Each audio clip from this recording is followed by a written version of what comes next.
साथ संगत जी प्यार से कहना था निरंकार जी। साथ संगत जी दासी एक निरंकारी गीत बोलने जा रही, आशा हो परवान करना। ये हमारे गुरु पावन मूर्ति जी की लेखनी है। मेरे चैनल को आगे से आगे बढ़ाइए।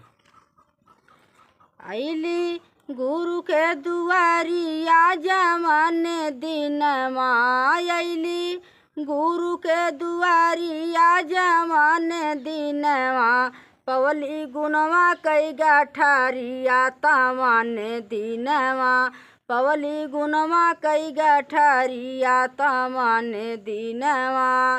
बात ज्ञान कई अपने काने संतन से जब सुनी, बात ज्ञान अपने काने संतन से जब सुनी, ब्रह्म ज्ञान विज्ञान महाई अंतर मन में गुनी, ब्रह्म ज्ञान विज्ञान महाई अंतर मन में गुनी।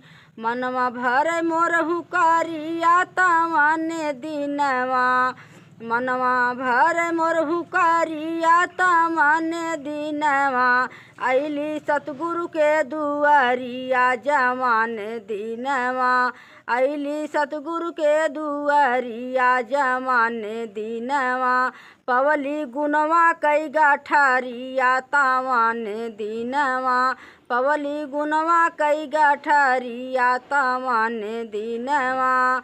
मिलल आईना ज्ञान कच्छ में हरि का दर्शन भैले, मिलल आईना ज्ञान कच्छ में हरि का दर्शन भैले, सतसंग सुमिरन सेवा कई के जियरा मोर जुड़ैले, सतसंग सुमिरन सेवा कई के जियरा मोर जुड़ैले।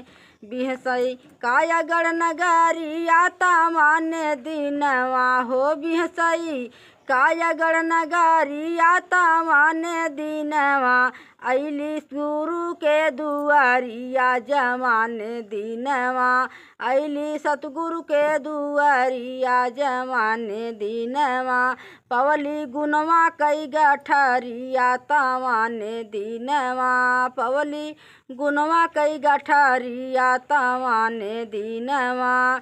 वेद पुराण में लिखल ऐसन निर्गुण कई परिभाषा, वेद पुराण में लिखल ऐसन निर्गुण कई परिभाषा, बखान सुन के गुरु के मुँह से पूरी भैली आशा, बखान सुन के गुरु से के मुँह से पूरी भैली आशा, पवली गुरु से नजरिया तमाने दिनवा, पवली गुरु से नजरिया तमाने दिनवा, आइली सतगुरु के दुआरिया जमाने दिनवा, पवली गुणवा कई गठारिया तमाने दिनवा।